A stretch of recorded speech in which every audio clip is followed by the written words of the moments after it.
We're here live right now. This is seriously live, and this is a very special edition. We have a very special person with us tonight. Marc Pisapia, the lead singer of The Box. Marc, what an honor. What an honor for me. What, are you kidding me? Yeah. So, did you come here with your jumbo jet 747 from Virgin Airlines? Because you are a captain after all. No, I ain't. No. I'm a make-believe captain. It was given to me by a real captain, but no. I don't have anything to do with aviation. And it's a damn good thing, because I would have bought the farm a long time ago.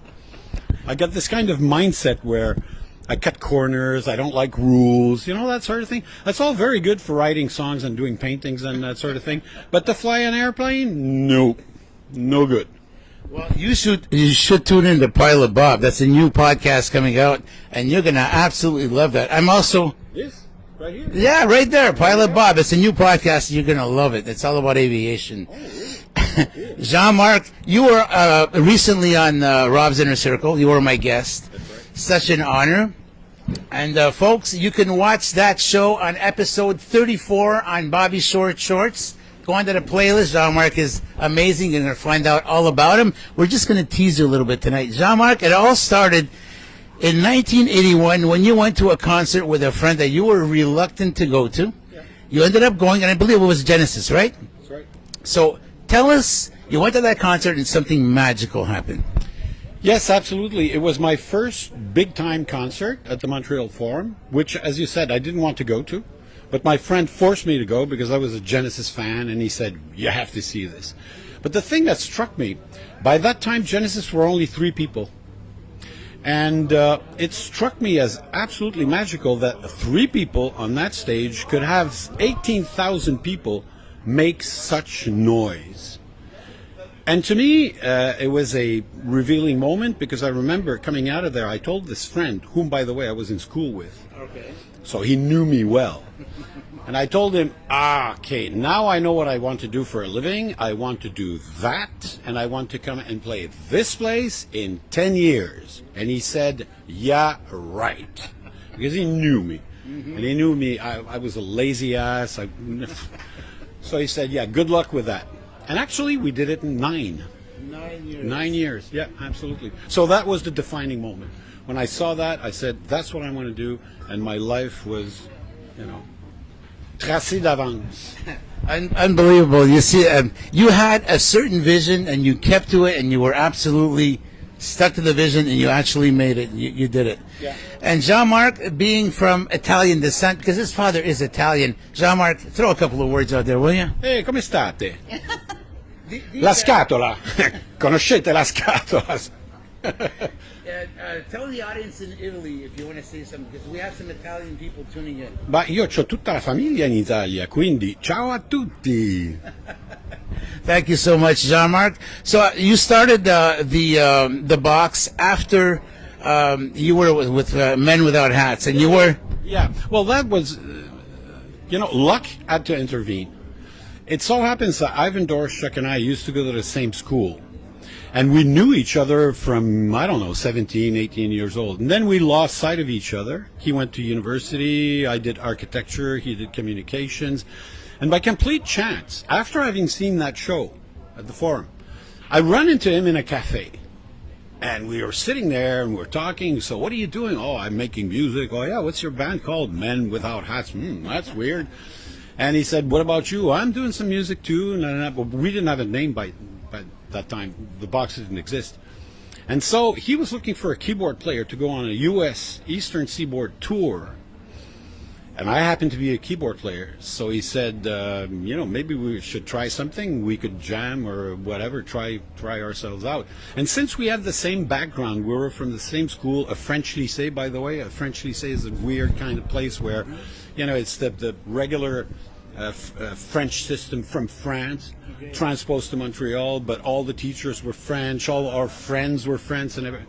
And so we had a common background as far as music and that sort of thing going, and it just worked marvelously. So he hired me, and I stayed with the band for about a year, I think. And then we started writing music together, and with the other guy also, Jerry Arobas, that's his real name, by the way, Arobas, like the, And we wrote a bunch of songs and all that. And then I knew that the Men Without Hats thing was probably not going to tolerate two singers. Partly because of Ivan, partly because, anyway. So I said, might as well leave. And when I left, I kept the same management and the same record company. And by the time our first record was ready to hit the market, Safety Dance was all over the world. It was amazing. Yeah, Such a great hit. Oh yeah, it was a huge hit, and the managers gained a lot of credibility from that, which applied to us because, after all, an artist is nothing without an agent that is credible. Absolutely. So if you have an agent that knows how to open some doors and has a really good phone book, you're okay. If not, not as much. Just before we go to Esther, our co-host is standing by. You were originally called Checkpoint Charlie, and then you came up with the name The Box. How did that come about? Well, Checkpoint Charlie was a fantasy from the first guitar player from the band who was a history buff, and as people might not know, Checkpoint Charlie is actually a checkpoint on the Berlin Wall, which separated East from West Berlin. So all of the exchanges between spies from the Soviet Union and the Western world were exchanged there at that Checkpoint Charlie. So it had this connotation. But for everybody else, Checkpoint Charlie was this guy Charlie who has a bizarre nickname, Checkpoint What For, so it didn't ring a bell with anyone. So we decided to drop that, and then the guitar player, I mean, this is really not a very sexy story, but the guitar player and the one that replaced this one, he bought a pedal for his guitar, and the pedal was called The Box. Wow. And he said, what do you think if we called the band The Box? And I liked it. Because of my, progressive rock diet from the 70s, the musical box, the mystery in there, what's in there, surprise, whatever. And I thought, yeah, sure. So it wasn't even my idea.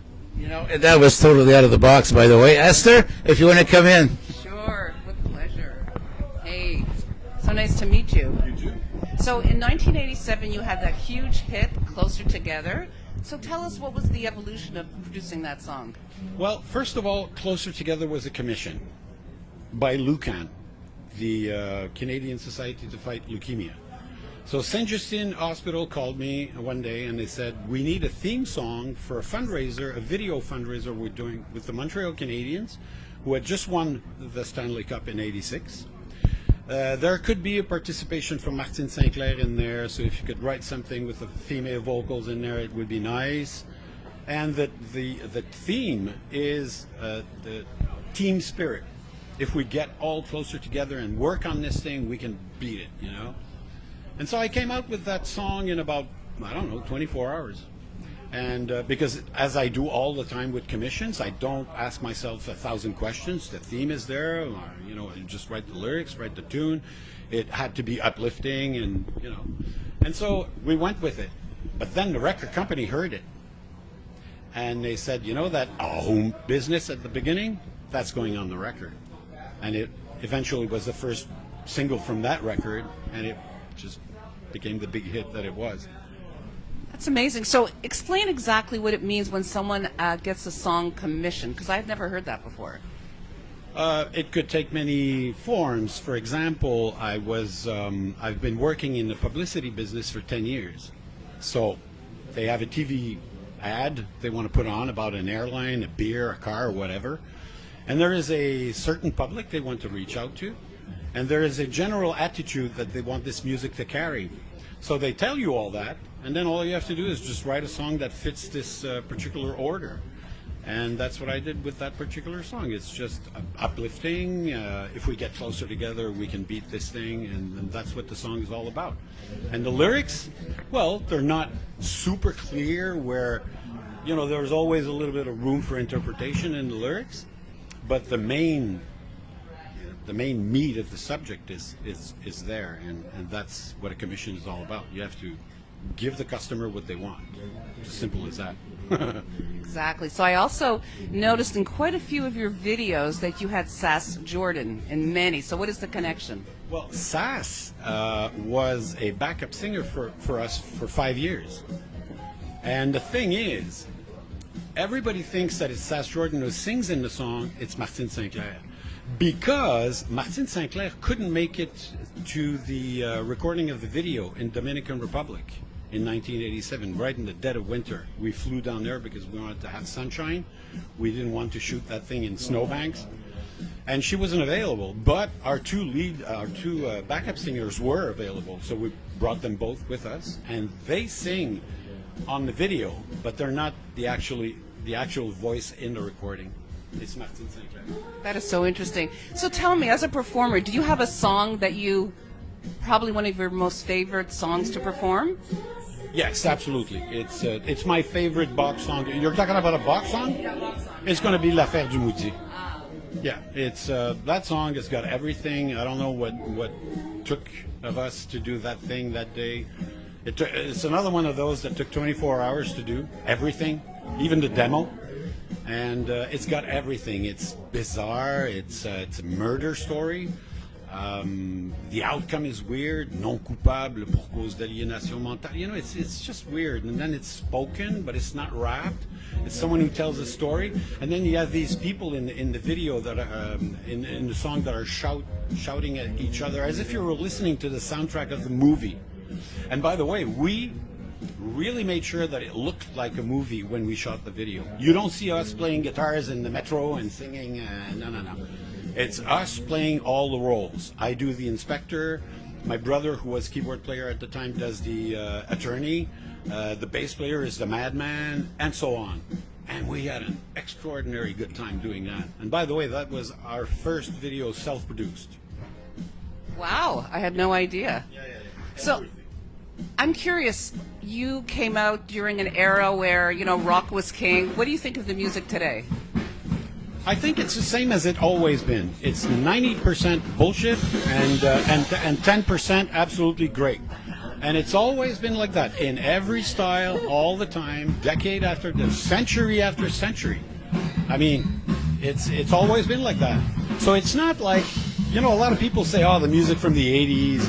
Okay, granted, the fashion to be desired. Okay, but the music itself, I mean, come on, look at U2, The Police, Tainted Love, whatever, and even Tainted Love. That's actually a song from a black singer, female from the 30s, which I didn't even know. I thought it was a staple, a new wave 80s type of music, but the original song is almost identical, and it dates back from the 30s. But you see what I mean? It's like any other. So if there's one song for me that stands out, it's got to be Walking on the Moon by The Police. Because of the reggae thing and this kind of, those guys they're special because they're only three, and each one of them has a completely unique way of approaching their skill. The drummer is completely unique. The guitar player sounds like no other, and Sting, of course, with his and then this way of recuperating reggae the way they did, without really being a kind of copy of reggae. That was just amazing. And then the song itself is just fantastic. I just loved it. It happens very rarely that I hear a song for the first time and fall in love that first time. And it happened with that one. I hear you. And you're still so busy performing, doing music. Today we're at the Festival sur le Canal, and we have some of your upcoming dates here. June 30th, Hawkesbury. Yeah. July 1st, Brantford, Ontario. July 22nd, Mont Laurier. July 30th, Le Gardner. And August 19th, Dundas, Ontario. So you are one busy. More, which we are not allowed to publicize yet. Yeah, because a lot of the programmation from these things, sometimes the producers don't want us to talk about it until the last minute for some reason. So yeah, there's a bunch. But no, I can't. But the thing is, we're way less busy than we were in the 80s. But there's absolutely no way that I want to go back to that kind of busyness. No way. I mean, it was just crazy. It was something like 250 shows per year. We were never home. And by the way, the reason the band died in 1993 was that we were a big lemon that was pressed to the last drop. And we had no fun at all at the end. It was just business. Can I tell you a funny story? I'm dying to hear a funny story. One day, I think it was 1991, we played a place in Ontario, I don't remember, Waterloo, something like that. And then we did two sets. And a woman came to me between the two sets, and she said to me, Do you guys realize that we see your neckties more than we see your guitars? First of all, we don't wear neckties, and secondly, I didn't understand what she was saying, and then I went to the hotel and thought about it, and I said, that's what she means. She was telling me that all that they could see of us on stage was a bunch of people doing business and having no fun at all. You know, being there because we had to, not being there because we wanted to. So today, it's exactly the opposite. We do these shows because we want to do them, and we have a lot of fun. And I don't want to go back to the kind of craziness that was the case in the 80s, because it would just ruin the whole thing. I hear you. I hear you. So, what advice would you give to up-and-coming musicians, bands, etc.? Any words of advice? Technically, the music industry has been upside down for ever since the internet. Even the most reputable record company executives completely disagree on what's to do and what's not to do. So the thing is, do your music, okay? And by the way, if you have a plan, don't apply it, because every time you apply a plan, it fails. You know why? Because there are many chains in that plan, and one of those chains, the links in that chain, is going to fail. And when it does fail, the entire thing falls down. Just keep at it, do what you have to do, keep an open mind, and whenever an opportunity happens, feel it out. If you feel like it's something you should explore, do it. Don't close your mind. But don't come with a stiff plan. Oh, we're going to sign with capital EMI in Los Angeles and blah, blah, blah, because that's what we did, and it all failed. You know, it's very prestigious to say, but those guys, they don't care about you. You know, they have artists like at the door, and they won't lose sleep over you. So, you know, take it as it comes, and but keep at it, and don't sell out. Do your stuff, don't sell out. Words of wisdom. Thank you so much. An absolute pleasure meeting you. I believe Jenny Duhame is coming up next. A pleasure. Yes. Hi, Jean-Marc. How are you today? Here we are with Michel Kwok. This is my colleague. And welcome to the Canal. And today we're celebrating your 40th anniversary.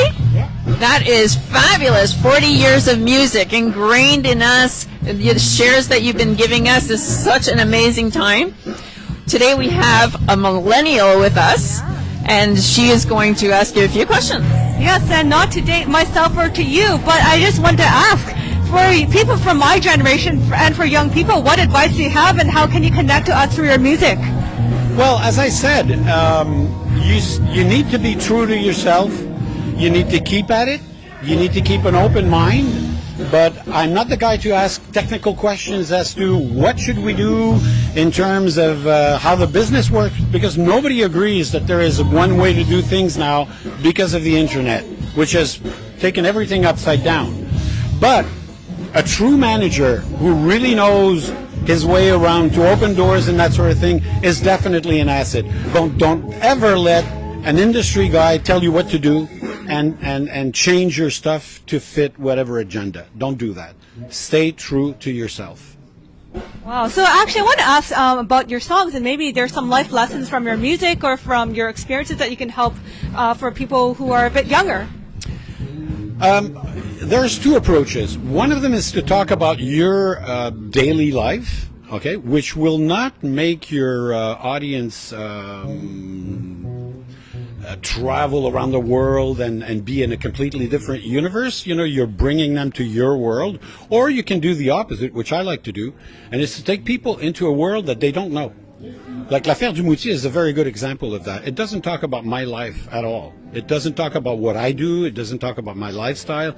It talks about something that has nothing to do with me. So, and it took place in France. The story took place in France, and we made sure that it showed in the video.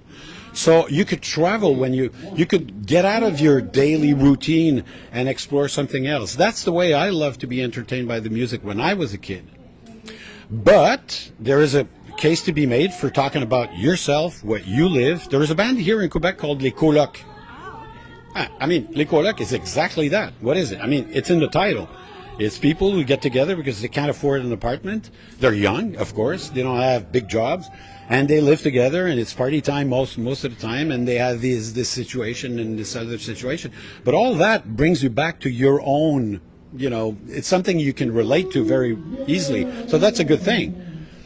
But there's a case to be made for taking people out of their daily routine and have them get out of it, somehow, and get them entertained by it. So there's many ways to do, and they're all good, by the way. Oh, great. Well, thank you for letting me know. Yeah. Thank you, Michel. So you spoke about your funniest story. Talk to us about the craziest thing that has ever happened to you on tour. Wow. Any great adventures out there? Does my silence speak for itself? He shall not reveal. Is that crazy? Well, no, it's funny because I've been asked this before, and I don't really know what to say, because when you approach this lifestyle one day at a time, you never really get surprised by anything. For example, as I said before, within 9 years, I had achieved the goal of playing the Montreal Forum, which I had formulated when I was a kid. But when that day actually happened, I didn't kind of realize it. It took such a long time to get there that once I got there, it was like, yeah, all right, yeah, it wasn't such a big deal, and it should have been. So, yeah, I'm sorry. My answer is not very sexy, but, that's a little bit how it goes. Sometimes you just, But then crazy things, positive crazy, yes. I mean, traveling this country was, for a Quebecer, first of all, for a Montrealer, discovering Quebec was something. Because most Montrealers don't know the first thing about Quebec. Secondly, most Quebecers don't know the first things about Canada. We were lucky enough to, as Montrealers, discover Quebec and then the entire Canada. And it's funny how you realize that people from New Brunswick are so damn friendly. I mean, what's wrong with these guys? They're absolutely, they're incredible. And Newfoundland, the same thing. It's in the drinking water. That's right. It's in the drinking period. Yeah. A golden goose. For example, at one point we had a tour bus, and I was the one taking care of the tour bus because I like to do mechanical work, that sort of thing, and I was driving it too. And we were in Fredericton, I think it is, and I needed a part for the bus. And I went to a Canadian Tire to get the part. They didn't have it. You know what the guy did there? He asked his boss, it was like 5 minutes, 10 minutes before closing time, and he asked the boss, do you mind if I take this guy to UAP, to the competitor, by car? So that I could get there before closing time so I could get my part. And by the way, they phoned UAP before. Wow. And they said, do you have that part? We have a customer here who doesn't have it. I mean, can you imagine that here in Montreal? Nah, I don't think so. That was crazy. Well, that's only in New Brunswick. Yeah. Exactly. Yeah. That's amazing. Oh, wow. And so when we're talking about the digital age of today and working with music sync licensing, do you feel that there's a different movement that's happening right now in that particular category? Like, do you feel that there's more opportunity for you as a singer-songwriter, or do you feel that we're just like inundated with so much material that, we're thinking outside of the box? Do you feel that you can perform that and to be able to give the client what they're needing at this time? The problem is, yes, we have a lot of more freedom as musicians because we get to keep our publishing rights and that sort of thing. But and then again, if you sign with a record company and you give them all of your publishing money, the thing is they're going to invest a lot of money in you, and you need that. If you're all alone on the internet, the internet is an ocean of talent.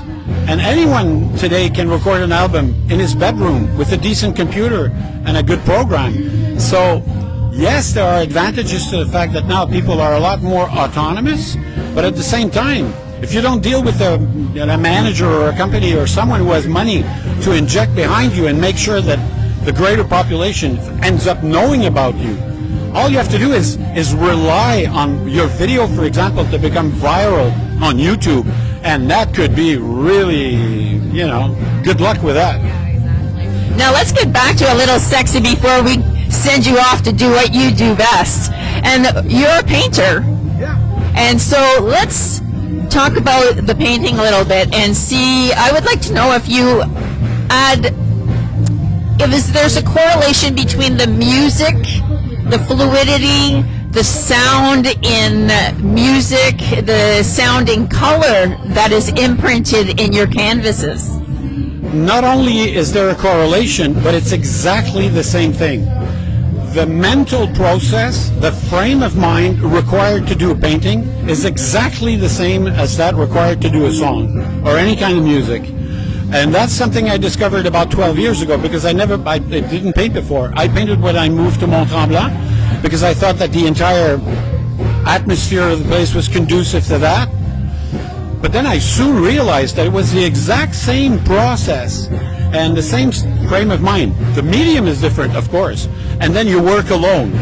You don't work with 5 guys or 6 guys. That's the difference. But otherwise, if you sit down to write a song or you sit down to do a painting, it's exactly the same mental process.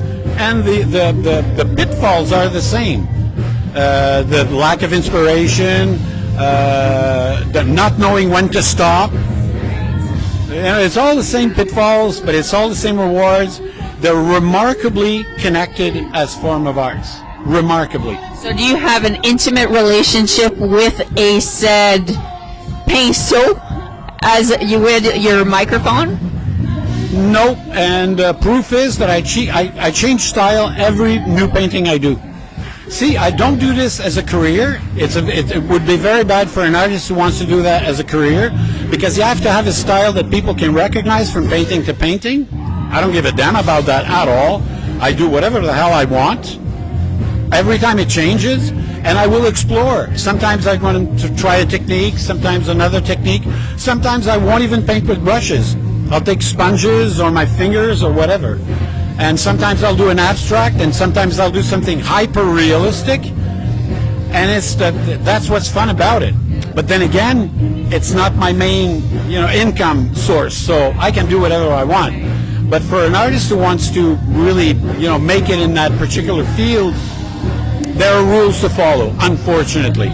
Well, it's so great to see you keeping it outside of the box and not so much with the cravat, as they put it before. So that's such a no more cravat, no more tie to translate it as. Well, we thank you so much. And Michelle, did you have any other questions today for Jean-Marc Pisapia? No?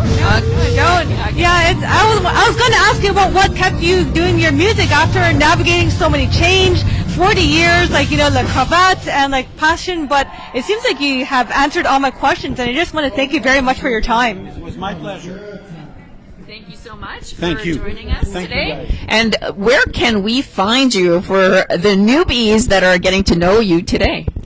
Mainly on my Facebook page, which is, by the way, not under the box, but my name, so it's Jean-Marc Pisapia, Pisapia. Just type that, I'm there. And there's no colon, there's no trait d'union, right? That's right. Okay, there's no hyphen. Well, actually, you can put one or not. I'm the only Jean-Marc Pisapia ever. So you can't, there's only one, folks, there's only one. Yeah, there's Marc Pisapia, but Jean-Marc Pisapia, I'm the only one. And the other thing, of course, is to visit our website. It's theboxband.com. Don't forget to put the band, because if you don't, you'll see a lot of boxes, but not us.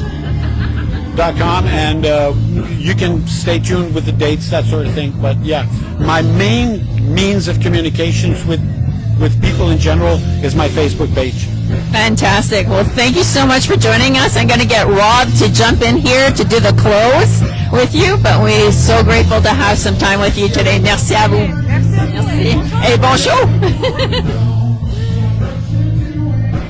Jean-Marc, this is such an honor. So happy to be here with you. I grew up a big fan of yours as a teenager, and here I am, face to face with my idol. Such an honor to be here with you. It was a pleasure. Just before we go, back in 1992, the original box broke up, and then in 2005, you reinstated the box and came back with another lineup. Yeah, lineup. Yeah. So, okay, how do you compare the two versions? Oh my God! The first version, I'd say, was more work-oriented. This one is more fun-oriented. It really, that's It has to be said. And by the way, the same for me. I've changed from being very much work-oriented to being fun-oriented. So, yeah, these people fit me, and I fit them perfectly. And you'll see that it shows on stage. We're going to stick around for the show, and folks, we hope you're going to come by. We're at the Lachine Canal at the Festival sur le Canal. The Box is going to be performing at 8:30, right? 8:30, yeah. 8:30. So, guys, you still have time to come on down. Come and meet the Box. There's parking just across, and the atmosphere is good. There's food on the premises. You can absolutely love it. Jean-Marc, the food is just awesome. Jean-Marc, thank you so much. And the best of luck to you and continued success. And thank you, everybody, for tuning in. Good night, everybody.